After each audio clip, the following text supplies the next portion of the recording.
All right, listeners, it's Ryan and Megan, and welcome to the Mental Health Mixtape, a podcast dedicated to fostering open conversations, sharing stories, and exploring a diverse range of topics related to mental health. So hold on to your seats as we sit down with some amazing guests to get their perspectives on the ever-changing landscape of mental health. And for all you old folks, no need to hit the record and pause button. Just sit back and let us navigate life's playlist together. During this podcast, you may hear stories about traumatic events and our guests' experiences. There may be discussions about suicide, traumatic events, and the outcomes from these events on personal lives. If you're struggling with anything you hear, please reach out to your peer support team, psychologist, call 911, or head to the nearest hospital. In Canada, you could call Boots on the Ground peer support for first responders at 1-833-677-2668. Talk Suicide Canada at 1-833-456-4566. And in the United States, call 988 for the National Crisis and Suicide Lifeline. It should be noted that the information shared on this podcast is for educational and informational purposes only and should not be considered a substitute for professional medical, psychological advice, diagnosis, or treatment. Welcome, you two. Same room, same province. This is always a good thing. So why don't we just start off with who you are, and then we can get into the one question we love to ask. Oh, good. Okay. First. Sure. So I'm Devon Silvers. I'm a counselor in Vancouver, BC. So pretty close to you guys, but not super close, I guess. And I primarily work with trauma-exposed professionals. And I should say I 99% work with trauma-exposed professionals. Have a master's in counseling and work in corrections and healthcare, and also have a private practice where that's my whole practice is working with police, fire, paramedics, a lot of mental health workers exposed to traumas and things like that. And yeah, I'll let you introduce yourself. Yeah. Well, at the risk of sounding redundant, I also work in corrections and in healthcare. I'm a counselor as well in Vancouver, BC. And yeah, so I work in correctional health. Devin and I used to work together, which is partially how we connected, I would say. And then I'm also in private practice, working a lot with trauma exposed professionals. I work a lot with people with various mental health issues and a lot of the South Asian population here as well, which is a big passion of mine. And Devin and I actually also work in clinical research a little bit. Oh, so yeah. we have our toes dipped in that as well. I know you guys are such our people. You're just like, I do this, and then some of this, and a little of that, and it's great. And I wear this hat some days, and then I switch hats in an hour, and then we just go back and forth. Yeah, Yeah. you gotta keep it interesting. And we do it all Welcome. together. It sounds like we all do the exact same things. Like even we do clinical trials with psychedelic research, and Oh, nice. completely. So a lot of first responders in that world as well, and we even sit together with the same clients in the room for those. So Yeah, we Oh just my like to gosh. be in the same room together. Yeah, totally. You're joined at the hip, it sounds like. A little bit. Little In a bit. good way. So I Yeah. mean, the one question that we ask our guests, and then we kind of go from there, is just to tell us about, sitting here today with us on this mental health mixtape podcast. Like, we just want to understand what's your journey been to bring you to this place. Like, what got you here? What brought you here? And you can answer as a collective, or you can answer each of you individually. yeah, we'll see how that one goes. Yeah. I think for me, I started working in forensic psychiatry when I feel like I was a baby. I was like 19 years old, and I actually started working in a forensic lab when I was like 18.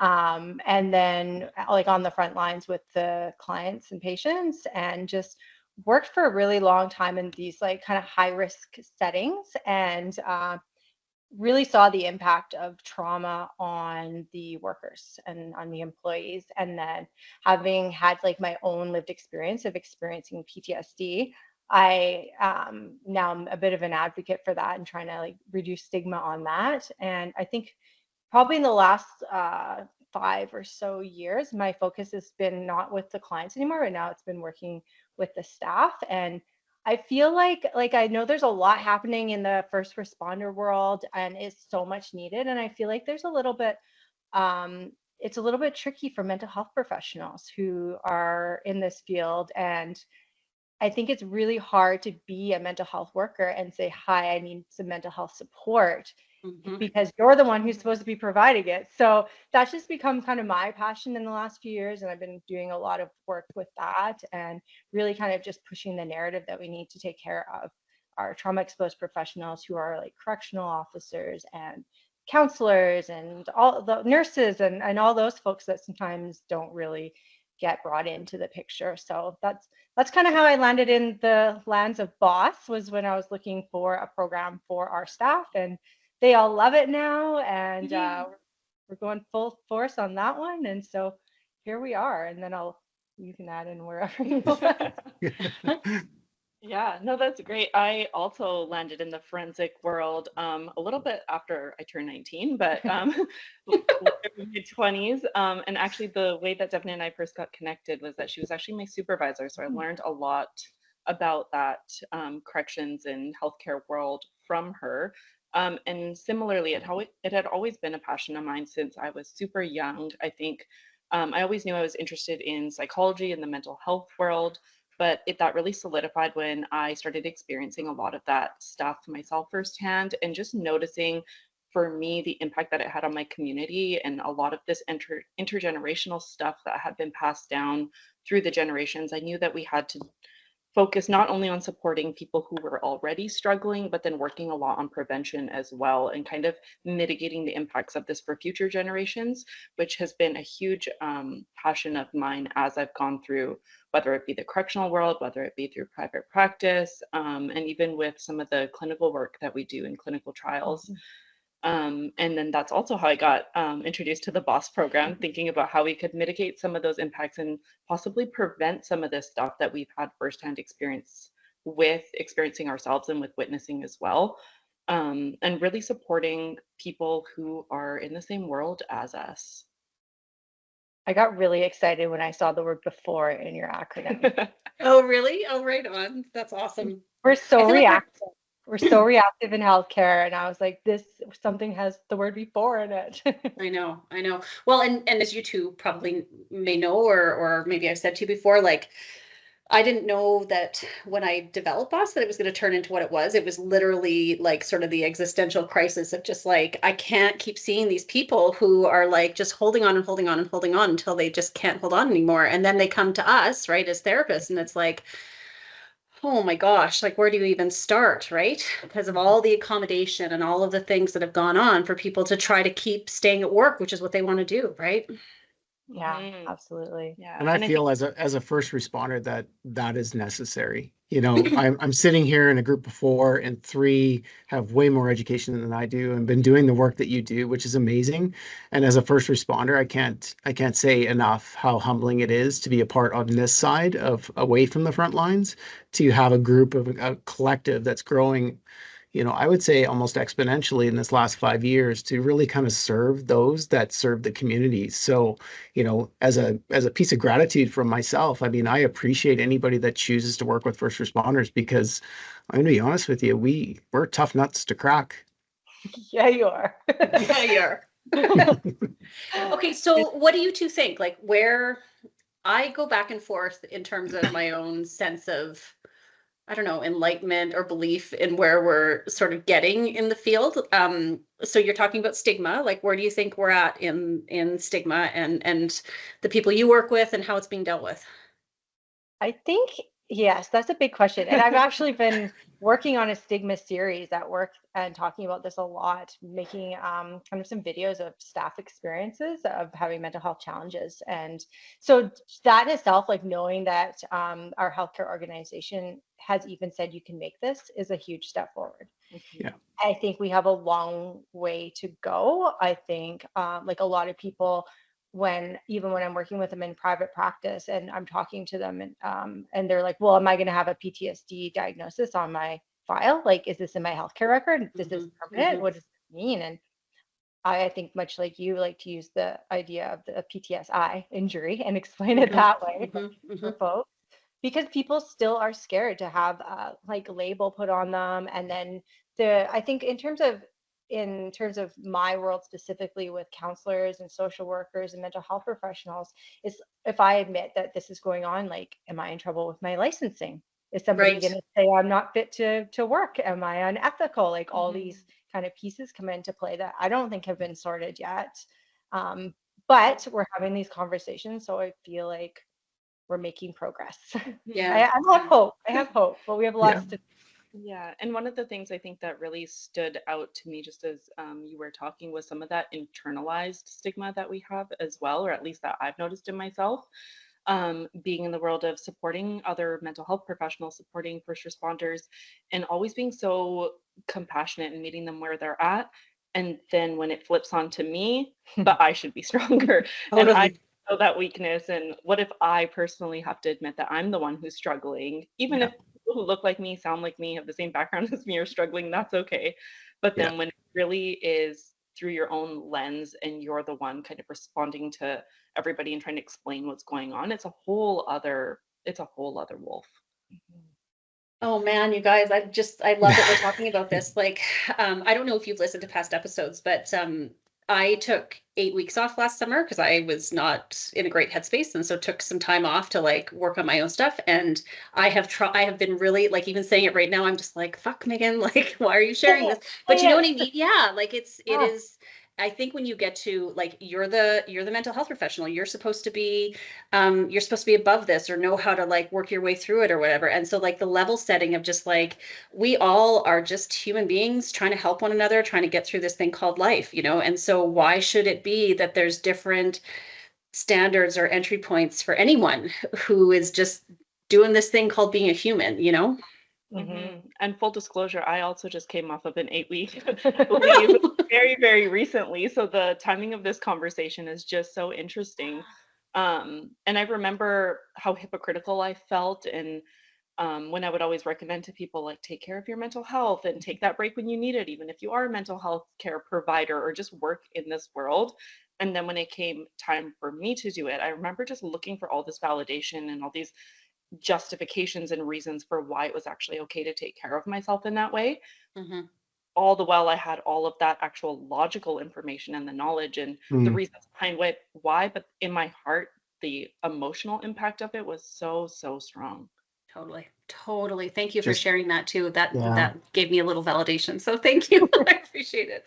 Well, it's normalizing the whole idea that, you know, anybody can be impacted by anything in a way that can be profound and potentially long-term, right? We've worked so hard to actually normalize mental health as a no different than a physical injury. And I think there's still places to go. And I still think there's a little bit more that we can do to normalize that, because all the things that you guys are talking about is the same thing that we experience. Is it going to go in my file? Can I register with the college?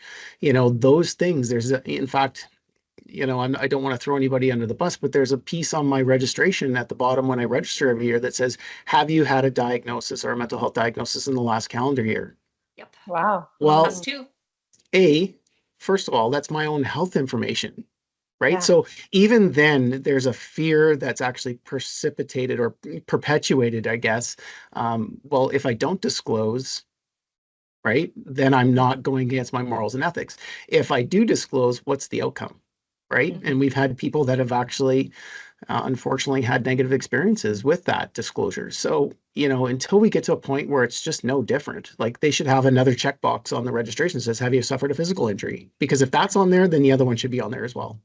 Yeah. And then what? If you've had a broken foot, then you're not qualified? Like, Right. It's wild. Yeah. Well, and I find it so interesting because, like, if I even just think of it from the regulatory perspective, if you have a mental health condition or an addiction or something like that, like they can't not register you, right? Like you can't be discriminated against because of those things, but then they can say, well, you have to prove your fitness to practice, right? And for sure, like the experience, even if somebody feels like that's the right and ethical thing to do, the experience of having to do that is such a barrier, right? Like why would anybody want to say, yeah, I need this kind of help if it's going to have that kind of repercussions, right?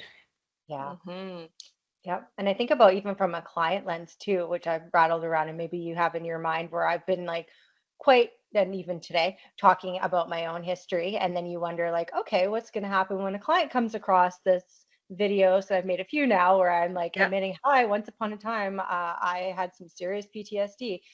And I feel like, you know, it's sad that you even have to wonder if that. To me, I think it gives me an amazing superpower to be able to help others who've gone through it. But that does sadly go through your mind when you're like, do I admit this in public in front of people? But then I'm like, damn, yeah, let's break down some stigma barriers and do that. But I think a lot of mental health professionals probably wouldn't. They'd stay silent. For sure. Well, and I mean, I've tried to be really intentional about my experience, and I've really had such a positive experience. Like I talked about it at a conference in the spring, and we've talked about it on this, and like there's been multiple people who have reached out to me, and even people who came to see me as a new client saying like, I actually felt like I could relate to you because you talked about it. Like, so the opposite happens, but the internalized stigma around it, right? Like that sense of I will be judged. People will use this against me. This is going to have some sort of negative consequence. So I agree. I think the only way, I can't remember who said it, but it's like, you know, we all have to heal out loud so that we give everybody the permission to do the same, you know? Yeah, and I think that's one of the amazing things about having these types of conversations is seeing people in a similar field with similar backgrounds. And we've more often than not, I think most of us have gone through the exact same thing or very, very similar types of experiences, but it's that healing out loud piece, the fact that so much of this is happening behind closed doors with the fear of people finding out, with the fear of real professional repercussions and things like that. So it's so refreshing to talk about some of this. Yeah, completely. I really appreciate that you two are doing work with mental health professionals. I actually don't, I'm oftentimes intimidated to work with other mental health professionals because I'm like, I don't want you like adjudicating how I'm doing while I'm trying to help you, you know? Yeah. Yeah, they're tough, but I just really feel like, yeah, because of that piece where there's all that extra layers, like, and not to minimize like all the other first responders, but it seems to be like quite well embraced now that, okay, you can have PTSD and heal, but if you're a mental health professional, like, are you okay? And maybe that's my own made up narrative, but I've just felt that. So I've been like really focusing on mental health professionals in the last like couple of years in the work. There's like what you say, the stoicism is strong in there. Is it ever? I mean, it's so interesting to me. So like, I'm just going to talk out loud for a second, but like the stereotype being out there that people go into mental health to try to figure themselves out. So like, we're already saying that this is a population of people who have things they need to figure out. But then I completely agree, like the stoicism and the expectation within healthcare that if you're a provider, you are somehow different or apart from, or don't struggle in the same ways. And then you look at the connection of people who go into healthcare who have adverse childhood experiences, the rates of addiction, you know what I mean? So it's just like all of these things, it adds up to this is really a group of people that needs to be supported differently, I think, than we have done. Yeah. And this was highlighted for me so much, Megan, and what you were just saying. I remember when I was on that 8-week period, just taking some time away, I was accessing some of these same resources that I would recommend to people or that I would typically give out as like really supportive resources. And I remember thinking like, well, that's helpful for them, but it's not helpful for me. Right. I already know what these things are. I already know what this support looks like. I already know on the other side of it what I would say to someone in my shoes. So I can just silently say that in my head and then keep it moving. And then I remember one of the services that I recommend to everyone, I actually ended up accessing. And at the end of it, CIR? That's it. Oh, I love it. And I was like, damn, that actually did help me. Really? I remember being excited and so fortunate that that was available. And I was so grateful that it was there for me. And then there was this moment where I was like, oh, I'm not different than anybody else. Yeah, totally. I mean, I grew up with 2 mental health professionals as parents. Mm-hmm. And so you'd think that I would have been steeped in like mental health knowledge and like completely the opposite, right? And I think that's it. Like there's so many assumptions that get made that just because we know how to do something, we know how to do it for ourselves. You know, like I don't know, Ryan. It makes me think of like you would probably do this. I don't know if you're a good example, but like you probably know how to like set a broken femur or something, but that doesn't mean you should do your own, right? Well, yeah. And I mean, I find this conversation so enlightening, honestly. Like, we as first responders seek out mental health, right? Resources. I've pushed so many people to resources, and it's one of those things as a peer support person, somebody that's worked in peer support for the better part of 15 years. It's, do I access those same resources that I would use? And I can honestly say that at times that question has risen up and it's probably more resistant. I was really more resistant to that than anything. So hearing it from the three of you, that fact that you've just normalized it for a profession that we seek as first responders, we seek the help from, I think is just an enlightening kind of piece that people have to understand that, of course, across that span, everybody is just a human being suffering in their own ways or at times suffering more than before. And it's such a good conversation that we're having because I think there's a lot of mystique around mental health professionals, counselors, psychologists, psychiatrists that, we go to you for help, but I know that there's psychologists for psychologists, but I've never heard it talked about and normalized the way that you guys are. And I find that so humbling to be a part of this conversation because it kind of takes away that mystique. It just breaks that barrier down to say we're all just human. Doesn't matter where we work, what role we play, how we serve. It's just, you're just another human being that's actually suffering in some way, shape, or form. So would I ever set my own femur if I was by myself in the backcountry? Maybe. But Fair. that would be a really hard one because there's no narcotics. So Yes, also Yeah. fair. Yeah, totally. So then how, like for you two, how does this perspective inform your work with, corrections officers or the healthcare folks you work with? Like, how has it changed your approach to the work you do? I think what I've been doing a lot in the last few years is speaking about my own stuff to normalize it for people. And I think Rum and I have this nice advantage because we've worked in the front lines of that field for so long that we kind of get a bit of an in. People will listen to us versus like someone yesterday, for example, I had a correction officer just under my private practice and said, you wouldn't understand any of this. And then I kind of just disclosed, actually, I worked in corrections for 23 years. And he's like, oh, okay. Oh. And then you started talking. Right. So automatic buy-in. Yeah, so that helps a little. It's like you get a little street cred. Mhm. But I just try to really normalize the stigma of it and bring it down. I talk openly about how I access my own counselor once a month, mandatory. I just have standing.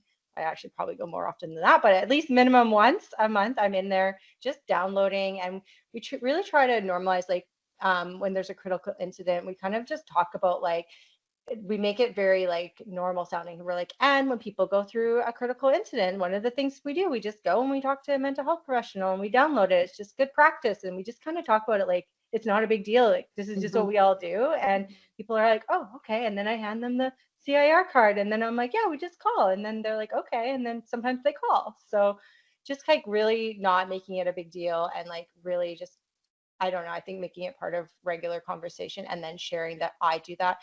I also think it's I often talk about it for a mental health professional being an ethical obligation that we do ourselves there. I think it's in our ethics, isn't it? It is, yeah, it's in our ethics. So reminding people about that too, and that stoicism is, we're done with that. Yeah, totally. Well, and this notion that, I mean, I think I think about this for Boss. I think about this for everyone. We completely got stoicism wrong.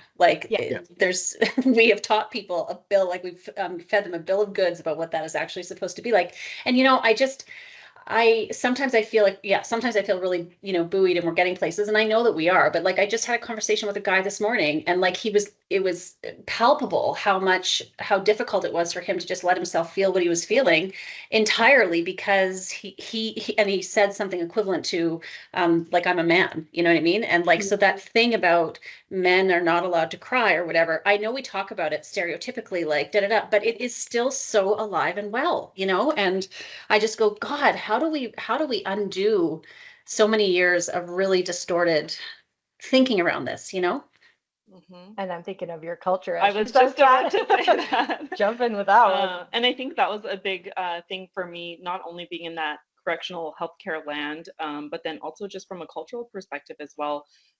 Some of the stereotypes, some of the stigma that exists, it's the same as what you were just talking about, Megan, times 100.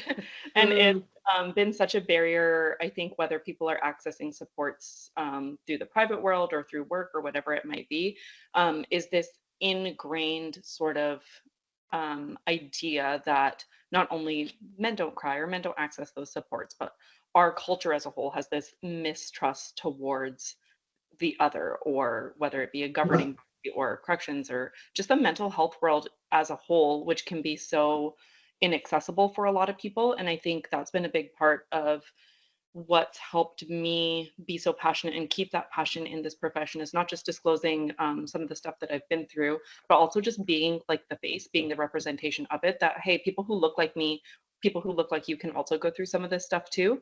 And just seeing more and more diversity, seeing people from different backgrounds speaking up about this stuff, I think just amplifies that message tenfold. Yeah, I completely agree. And, you know, I guess part of what I'm sort of, thinking about these days is because there's been so much change and so many positive strides. There's been a little bit of a sense that I have been picking up on, of people being like, no, we got all these things, we're good. Like there's a little bit of that attitude or whatever that I've sort of been picking up a little bit lately. And I don't know if that's just like the, post-pandemic world and people are just sort of over it or whatever. But yeah, I've just been kind of picking up on that sort of vibe a little bit, in a general sense. And I'm just reminded that we still have work to do, I guess, Yeah. We and I notice a lot of people like flock towards this work that are naturally interested in it too. And it's how do you get to the people that you maybe wouldn't step in the room without a mandatory nudge or something like that. Like all these brilliant people show up and they're like, yeah, we want to learn about trauma. We want to learn about what it means. And then I'm so happy. And then I'm like thinking about the 10, 15 people that like, how do I get them in the room? Yeah, totally. Yeah. So what are you finding in your organization, in your environment? Like, because I agree, I think there's like this selection bias thing, like people who are really into it are going to approach it. Yeah. Like, where do you think you're at? Are you getting most of people? Do you think it's still a percentage? I think it's hard right now in healthcare because of the kind of healthcare crisis happening too, with the lack of providers. So getting people in a room in itself is a bit of a tricky thing.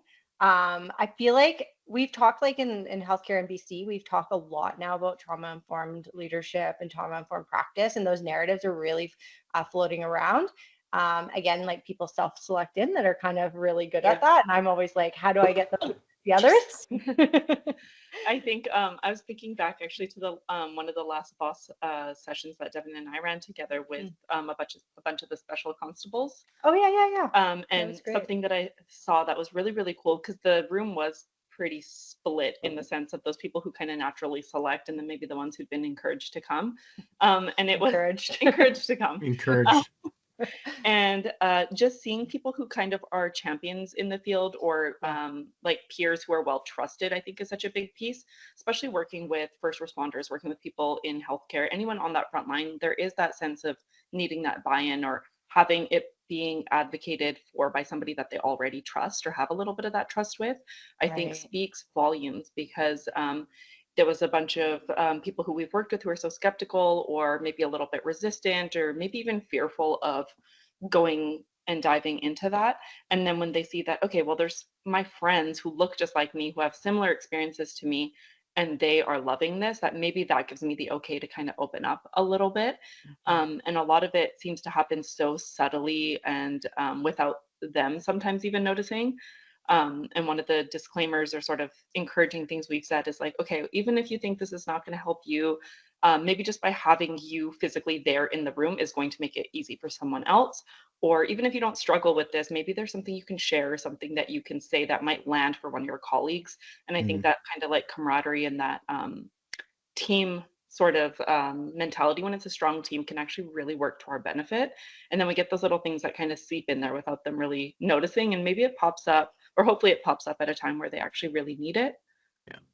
I really like what that reminded me of, that peer support piece, Reagan. Like I remember after, because someone just like wonderfully, and I won't obviously share his name, but he just told his story of like the whole thing, and the room full of people just like were like listening. And then I remember going, we need this on our tour of Voss. Like it was so powerful to have one of them speak their truth and tell their story and be like, listen, this is it. And it was, that was really cool. So like, how can we do that every time? Well, so it's so interesting to me that I think almost in every conversation we've had with our guests on the podcast, leadership has come up. Like I think almost every time, right? Because there's just, I think it's just such a reality of, how do organizations become healthier, and, how to build that on the backs of its leaders, kind of thing. But we're in the middle of, I think you guys know this, we're in the middle of doing some evaluation of a leadership curriculum that we've built that really nicely sort of dovetails with the BOSS curriculum. And so we did a needs assessment with a bunch of organizations this past spring. And one of the things that came up that's like, was significant enough to be an actual recommendation is you need to have a lived experience person there. Like, you need to have somebody who, even if they can see themselves in you, can just back up the story or the curriculum by speaking from being within the organization. And I think there's just so much power that comes when somebody just takes that risk to share their story. And I can remember being on the other side of that when there was someone like a consultant who came in, or somebody who didn't quite get it in my eyes. They had all the knowledge, they had the research, they had the experience, they had all the credentials and accolades, but they were someone who was not familiar to me. So I remember just feeling this resistance inside of me just from seeing them. Everything that they said was amazing and valid and so helpful if I had just opened my mind up. But I remember just thinking, you're not one of us, you don't get it. And so having that familiar face, or that person who's lived in that world, or who gives a little bit of that self-disclosure, I think goes far beyond sometimes even the actual material that's there, because it just builds a sense of trust and safety, which I think is so imperative to this type of work and existing in this world. Because if we don't feel safe and if we don't have that trust, we're not going to get anywhere. No, but you know what, I'm sitting here even thinking, like, like I work with people, I know people, know Ryan well, whatever. Like, I know people all the time who have had this injury and who have taken time away from work and whatever. But Raman, hearing you say that you just did that, I'm like, oh, okay, that means something different, right? Because it's like we are differently connected because of, the nature of the work that we do. So it's, I don't know, it's really powerful. Yeah, and it's the trust piece. You hit the nail on the head, Ron. Like if I'm in a mental health training or any training, and if it's not facilitated by somebody that, from my perspective or whatever lens I'm wearing, is not trustworthy or doesn't and hasn't walked in my shoes or in the shoes of the first responder, it makes it really hard to really dispel some of those pieces on the back end to open up to what you're receiving, because it could be the best presentation with the most current data, and I'm going to call bullshit. Like, you don't know what it's like to sit in an ambulance, or you don't know what it's like to work a 12 on 12, 4 days on, 4 days off. Like, you've never walked in my shoes. And I think there's so much behind that, to have that cultural competency, that understanding, to the point where, when I was in my previous role, that was one of the biggest things that I said to some of the clinicians that was working with the staff that I was working with is, how about we get you to a ride along? So that you know the words, the language, the shift patterns, what it's like when they're talking about, our MDTs or hallway wait times or our beginning shift, structure. So having that cultural competency, even as a clinician, to say, yeah, I've done ride-alongs with EMS and fire and police, and you know what? I hear you. I see it. Even that small piece is so important to get that buy-in in a way that builds that trust, that hopefully people can receive whatever information is being sent, right? 100%. I remember when, like, eons ago, when we would have a critical incident debriefing set up and bringing someone in from outside, and that poor person would be in an empty room for the whole day. And I'm like, ooh. And then everyone was like, who's that? I'm not going to talk to them. And then we got some partners, like we used a lot of a psychologist that used to be our CMP. And then they're like, oh, we'll talk to him. Exactly. Yeah. I personally even remember feeling that way with him when he first came in to do a presentation. I signed up for it voluntarily. I was so excited to learn from him. But I still think I had a bit of that internalized stuff. And then the minute he disclosed that, I exhaled, and I was like, okay, you're good people. We can trust you. Totally. I can trust you. Yeah, totally. So what do you two see, like, in terms of the different sectors you work with? Like, do you see everybody kind of progressing in the same kinds of ways? Do you see some as more held up by different barriers? It's tricky. I feel like some of the mental health workers are starting to talk a little bit more. We've been trying really hard to work. We're going after the nurses and healthcare workers next. Yay. Okay. Yeah, so we've had like a lot of allied health who've been buying in pretty quickly. The correctional officers, like we were just talking about, it's been so great working with them. They've been so receptive to all this after, begrudgingly coming in. But then I know there's like a lot of, with like some of our long-term like nursing and healthcare workers, a big culture of this is how you do it. And Yeah. I see a lot of walking wounded, and I see a lot of people who come into my office now and they're like on trauma incident, I don't know, 57 instead of 4. So I think that's probably where I want to get in there next and start working with some of that. Yeah, and just adding on to Yeah. that as well, something we talked about is possibly delivering this program and this learning to people right when they first get into the Yeah. field, and then maybe doing some refreshers along the way. Yeah. And Devon and I actually had this pretty cool experience, I think about a week ago, when we were just kind of visiting different people, and there was one of those nurses, frontline nurse, who had just been through so many critical Right. incidents, and she's in pretty high spirits as much as she could be, but she was definitely kind of weighed down by all of it. And seeing her say, like, okay, I think this would have been nice if I had gotten this knowledge and I'd gotten access to this stuff 5-10 years ago. And here's 3 other people who I can see going down the same path as me, and how about we get together and support them? And seeing that sort of peer-to-peer support, and using the boss language. She was talking about her window of tolerance, and she was talking about teaching this coworker that she has about stoicism, how it's not always the healthiest response.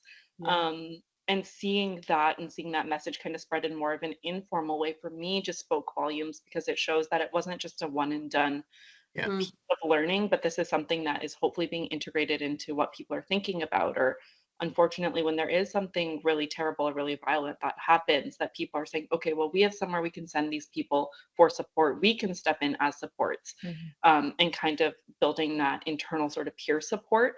I is so huge. So that's something that I would love to see more of, and I'm hoping we can do after we start tackling nurses and healthcare workers. Everyone, is the whole world. We're is taking the everyone. world, or the province. We'll take the province. But I mean, kind of, right? Like, I mean, when you think about, when you start to actually broaden that lens of who would we consider a trauma exposed professional, I mean, it's pretty massive, right? And I'm with you. I just sort of see this, like, I see the BOSS curriculum as being just super foundational. Like, everybody should know this stuff, right? I bring up the point about having 2 mental health practitioners for parents, because like, you would have thought that they would have taught me everything. But I remember like struggling with anxiety when I was in my 20s, and my dad was like, sounds like you're having an automatic thought. And I was like, well, what's that? Like, that would be good to know about, And I remember learning that and being like, well, that just blew the doors off, man. Like, thanks, So like, again, I just think unless we're really intentional about it, people will, accommodate and figure out what they need to do to try to survive. But that's not necessarily optimizing human performance, right? Like, everybody should understand the way that stress impacts us and have some sense of what they can do to try to take care of themselves.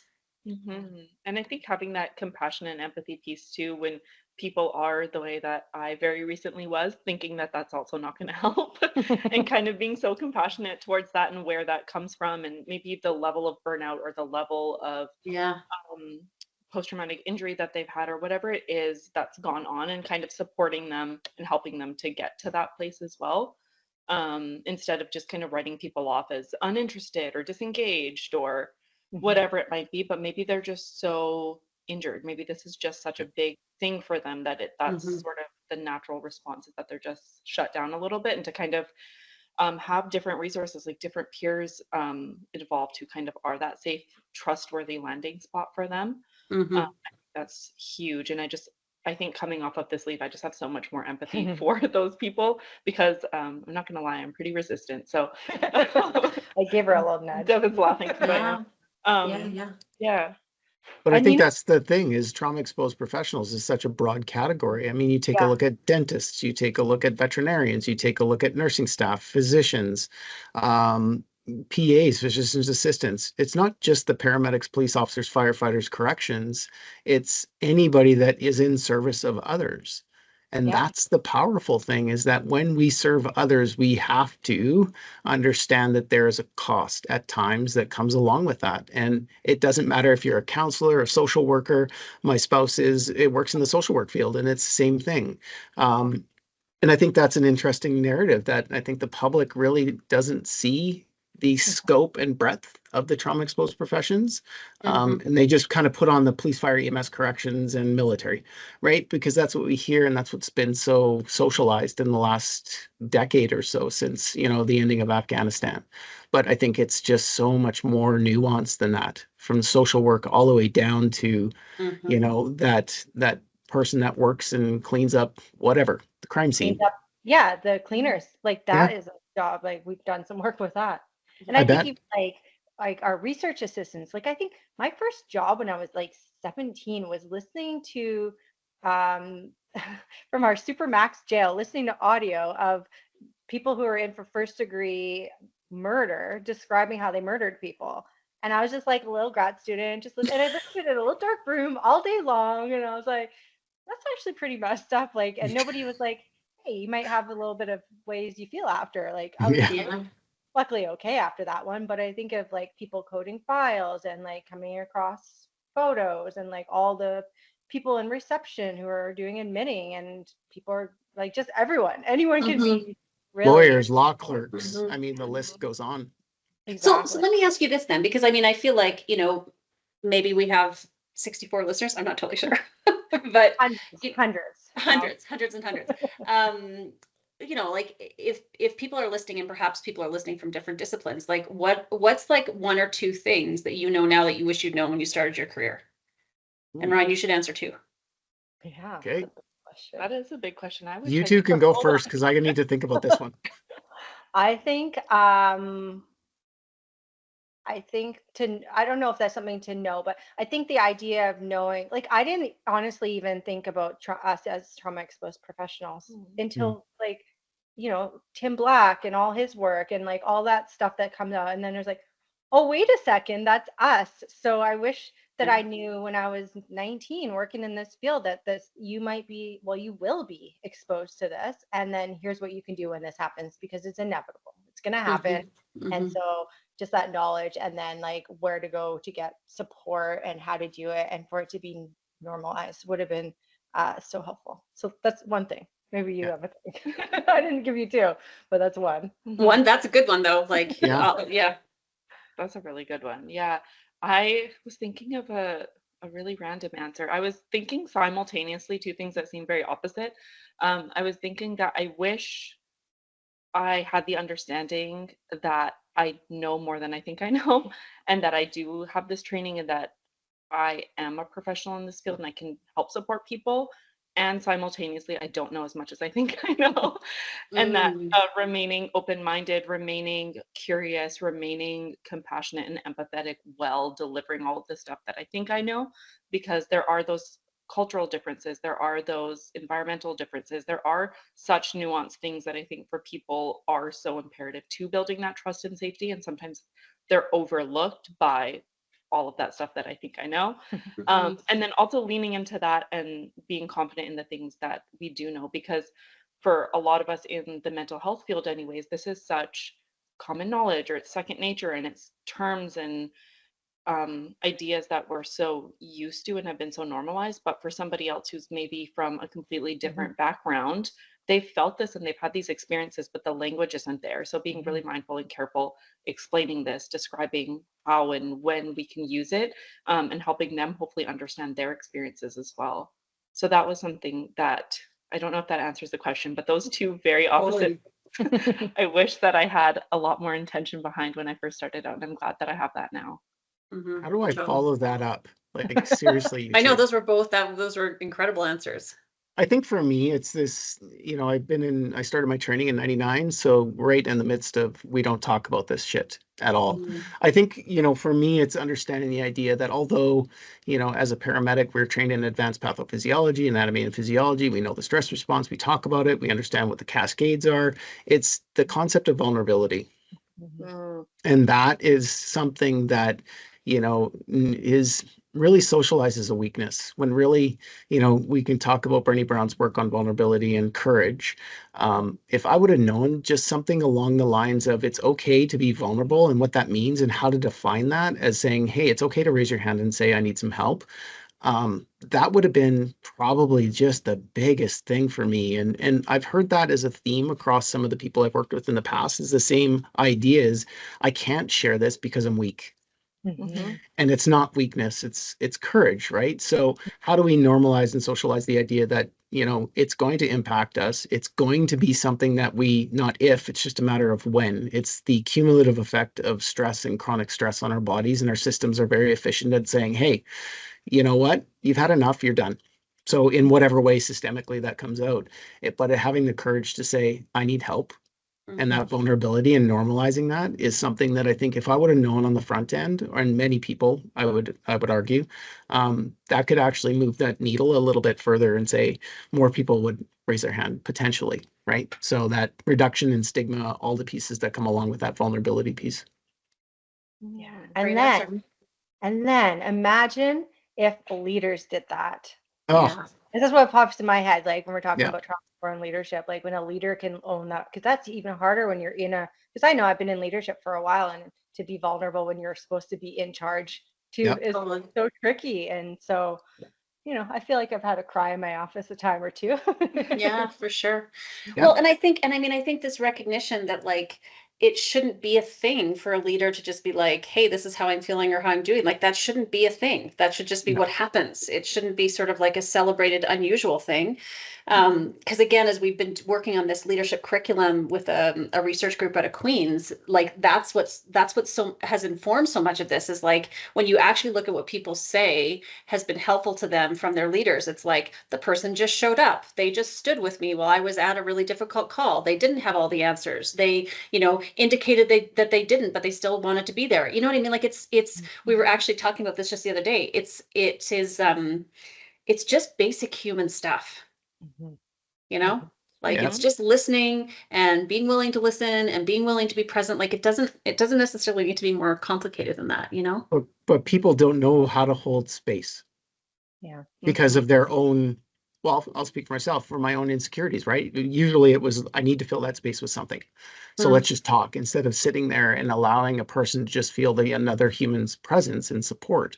That is a skill, and that can be taught. But I think it's something that regardless of if you're in leadership, frontline, peer support, counseling, how do you hold space? We talk about it all the time, but nobody really defines it. And I think my mindfulness mentor, Richard Gerling, who's on the podcast next week, I think, he was the first person that really kind of helped me understand what that truly meant. And that was just having this grounded, present moment awareness for yourself, which allows you to move into that space to hold it. And nobody taught me that except Rich did. And that was 7 years ago. And I think for me personally, it was one of those fundamental kind of aha moments of, oh, that's what that means. Mm. So that's another piece I think that's so important to learn. Reminds me of that Brene clip that I always show where she says, oh, I don't even know what to say right now, but I'm so glad you told me. And then they Yeah, just the go, PSA with the giraffe. Love that yeah, one. I love that. It. Yeah. I show that a lot to people, and then they're like, oh, that's all I have to do? I'm like, Yeah. literally. Yeah. Teresa Wiseman, I think, was the scholar. Yes. Yeah, I love everything that you said so much, Ryan, because I think that vulnerability piece is something that's so important for me personally anyways, in terms of building that trust with somebody, but then also the difficulty that I've experienced showing it myself, even though we were taught how to show it, and I still have this block with it. But I like the fact that we were just talking about, it's just that human piece. For whatever reason, like when we put on our uniforms or our badges or whatever it is, we step into that space, all of a sudden a lot of that human stuff is, in my mind, sometimes erased or not relevant, when really that should be the core of everything that we do, because we're working with people and serving people and supporting people. And then isn't it obvious that that human piece should be at the center of people? But for some reason it goes out the window with all of our protocols and our uniforms and our procedures, and bringing it back to that, oh, that's all that I need to do. And sometimes that's the most important and impactful thing we can do. Totally.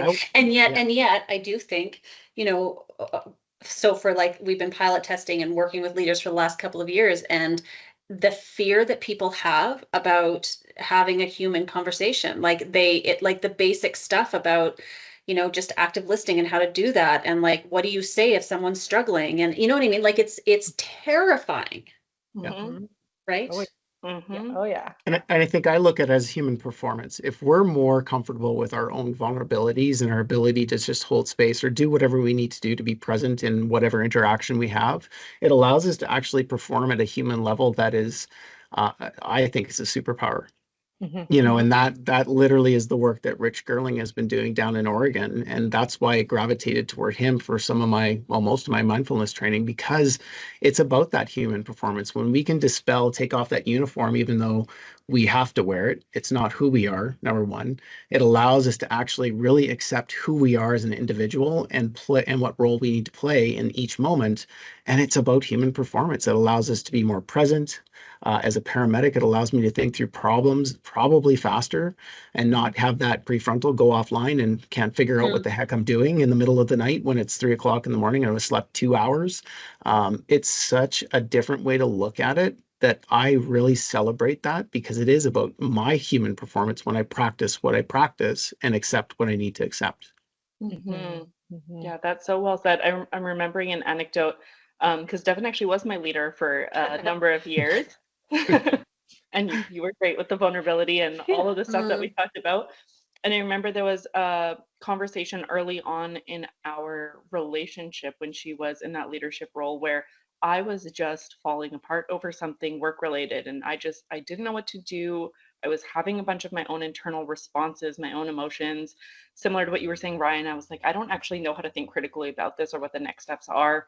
And I took that to her, and she just said, well, that really sucks because I also don't know what to do. She was like, but as much as I don't know what to do, I agree with you that I feel the same way. This is a really shitty situation. Yeah. Let's feel like shit together for a little bit. And that's what we did. And we sat there Did and we eat chocolate? We probably ate we chocolate. probably ate chocolate. We always ate chocolate. We ate chocolate. We cried. We screamed.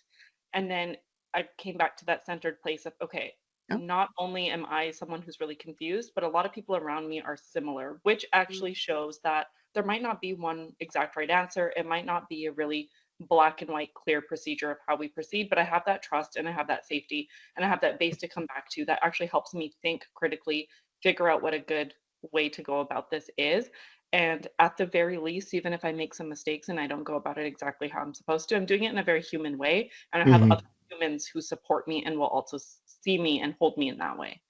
Love it. Mhm. I don't even remember that conversation, but I'm We glad it had worked. many of them. We had so many. Chocolate. That's I always had a bowl of chocolate in my office. That was always a like good place to start. automatic. Fluffy Yeah. chair and a big bowl of chocolate. But But that I is so validating though. Like that's so cool. Instead of the like, oh well, here's what you should do, and how do you feel about that, and what's your transferential reaction? Da da da. It's just like shit, man. I don't know. Like let's figure. Like we'll figure it out. Let's try this. She was like, I But don't isn't know. that in our nature, just to try and fix things when we see a problem, instead of just stopping for a moment and going, do you want me to listen or do you want me to fix? Mm-hmm. Right? Making that offer, giving people that opportunity to say, you know what, I just need you to sit and listen. And I'm like, okay, perfect. And I had to learn that the hard way. I mean, I've been married for 23 years, been with my spouse for 25, which has been amazing, but there's always that inherent paramedic that wants to fix the problem. So until I got to that point where I'm like, is this a listening conversation or a fixing conversation? Because we can have both. It's up to you. You decide. And it's still a work in progress every single day. Mm-hmm. Mhm. Well, I mean, I guess I just like the nerd in me also reflects on all of the data that we have. That's like, yes, protocols and interventions can be helpful, but at the end of the day, what makes therapy effective, right? It's the relationship that you form. It's the ability for someone to feel, heard and seen and validated, and like you have some degree of accurate empathy, right? Like, Yeah. I think we just lose sight of that so much, and I don't know. I don't know why that is totally. Like, is it driven by that our society has become more fear and liability based, and so therefore we have to feel like we're doing something? Like I don't know, but that thing about first being able to nourish the relationship we have with ourselves, and then how we then turn up to truly connect with another person as we both might need in a moment, like that I agree, Ryan, like that is the superpower. Yeah. I'm with you on that. I've gone full circle. I was like very CBT, DBT, do all the things. And then the last few years, I'm just like, yeah, those are all great. And my huge focus has been on relational therapy, like just showing up with the person. And I'm like, oh, right. I forgot about that. That's what we learned in school. And then somehow it got watered down somehow. Yeah. And world. And now I'm like, right, it's the relationship, of course. Totally. Yeah, like, I mean, have your interventions, have your protocols. I mean, like, it was important for us to be able to manualize BOSS so we can actually study it and make sure that it's doing some effective things. But yeah, like, at the end of the day, it's just, and so this is something good that I got from my psychologist parents that my dad always said. He's like, just go into the source of the person's pain. And, I just keep that as like a mantra, right? Like, if you're really trying to truly understand why something is painful or where it hurts, like, you're going to get somewhere, and probably someone's going to feel really seen by you. Yeah. And isn't that just what we want at the end of the day, is just to actually be seen and be heard and be supported by those around us? Totally. Yeah. Huh. What a wise guy. Hey, you should tell us what you wish you had learned in the beginning of your career. I was waiting for that one. Yeah. Okay. Quid pro quo. Well, I mean, I 100% agree with everything the three of you said. I thought you had beautiful answers. I think for me, and I think this has come through my own work and experience and what have you, the way that I put it is I have to have my own philosophy for what this work is all about. So like there's a meaning making that I feel like I do every day around. For me, like, I think it's really important to be a good steward of the gifts that I've been given to help people around me. And sometimes that means being willing to show up to the really, really difficult and painful things that happen to people in this world. And so I feel like for me, if I believe that standing with someone as they walk through these really, really difficult and painful and traumatic moments can actually lead them to a better place in their life, then I'm there for that all day long. Right. So I think that's it. And yeah, like, working as a trauma therapist, working with people who have been traumatized, going through my own stuff, like that whole thing about how do you make sense out of this? So if I could go back and tell my 19-year-old self, okay, you're going to need to have a way that you think about this, that probably would have helped. That probably would have, maybe just like taken away a bit of the sting of some of the things over time. Yeah. And I have to say that just reminded me too, one of the things that I've been like so thrilled about is that lately in my private practice, I've had paramedics come in and I'm like ready to do some big traumatic thing. And they sit down and I'm like, okay, what's going on? And they're like, actually, I just wanted to come and learn about trauma because I want to like just know what to look out for. And I'm just like, I like look and fall into my chair with excitement. I'm like, yes, let's do this. And it's the young ones coming in that are like 23 and they're like, I've seen how this affects some of the older paramedics and I want to come in and I want to do it different. And I'm like, I love this is great. So people are starting to I have hope for this younger generation.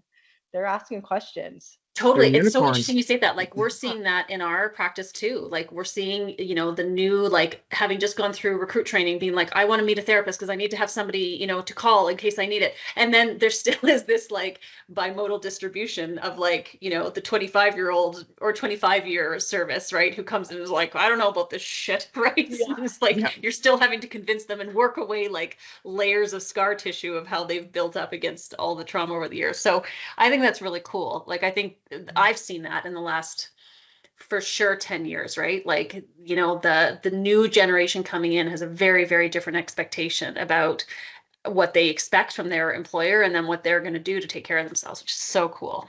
I was laughing because someone literally came in yesterday and said, I don't believe in mental health or counseling. And I'm like, okay, you're here. Yeah, exactly. Yeah, totally. You're I'm sure we're going to talk about then. Dude. You're literally in my office, and then we talk for an hour about mental health. So whatever. That's so cool. So what's next for the two of you? Go ahead, Brian. Sorry. Yeah, what's next for the two of you? It seems to me like you got your fingers in a lot of pies, and you're excited, and you're doing all these things, which is amazing. But what's next? That you mentioned the nurses and BC Health, and what else? Well, can I take on to that? Because I think our questions are somewhat similar. I think so. What's next? What do you want your legacy to be? Yeah. That's a big question. Yeah. You're welcome. Yeah, thank you. Oh God, like we have our toes in so many pots right now. It's so hard. Like I'm really excited about all the psychedelics and first responders. Say that. Yeah, all the clinical trials, and like we haven't seen the data yet of the trials we've been in, but we can see the changes. And it's been like so cool to be part of that in a safe, legal way. Yeah. So that has just been taking off quite a bit, where we both got some more trials that we're involved in coming up. So that's going to take us through the next couple of years. And then I think like just really getting to those populations that don't know yet that they're actually trauma exposed professionals, and like getting into like, you know, like areas like quality, like people who review incidents like on the papers and interviews and all those people, and nurses, healthcare, all the forgotten ones, or the ones that don't know it yet. That's mine. And then legacy, that's hard, but I think my legacy, if I could, would be something along the lines of just really being an advocate and speaking my own truth about my own story, so that I can hopefully use that as an anti-stigma kind of platform if I can. Yeah, that's beautiful. Yeah, it's a tough question. That's a really big question. Similarly, I was going to speak to the psychedelic world with first responders and with people who have PTSD or other injuries at the workplace. I think that's a huge area that's just sort of started to re-emerge and re-blossom again in recent years. So that's something that's very exciting. I personally, in my private world outside of healthcare and clinical trials and things like that, really am hoping to focus a lot more on people from my cultural background. So Punjabi people, the diaspora, people who are kind of, like you were mentioning, Megan, in this new wave of being open to the mental health world and reaching out for those supports early on and starting to break some of those intergenerational patterns that have just been passed down over the years. And that is something that I'm super passionate about and really excited for. And in terms of my legacy, if I could sum it all up into one word, it would just be safety. I think I would like to be known for creating a safe space. I want to continue to wake up every day and create safety for people, and access and kind of exist in and really nourish those safe places within my own life and within all the people I come in contact with.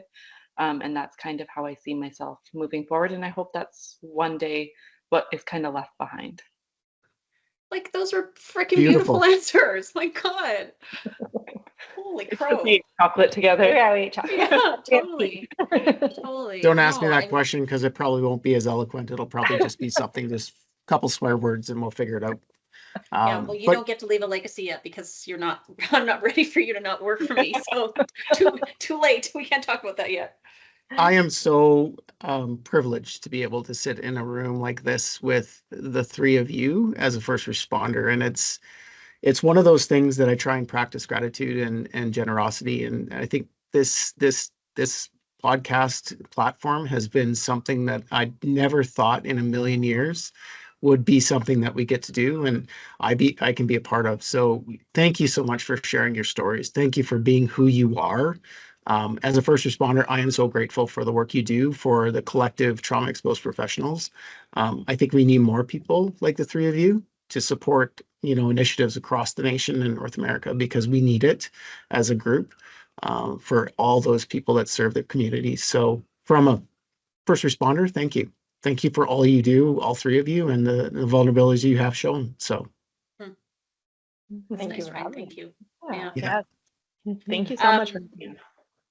I just want to, we don't take lightly the fact that people who are very busy doing very important work take some time out of their days to come and sit with us. And I just, I was so jazzed to meet you a couple of years ago. We did boss training and to have stayed connected to you two, both online and then, directly. And you're just, I don't know, I find what you're doing, and I find your passion and your approach and how important this is to you. I just find that is so inspiring for me. And so thank you for that, because I feel like I really, really took some energy from you two today. That is really cool. And thank you both for being so vulnerable and sharing your stories. That's really, I will take that to heart, and that will help me carry on and hopefully find courage in my life and my work to keep trying to do the work that we're doing. So thank you.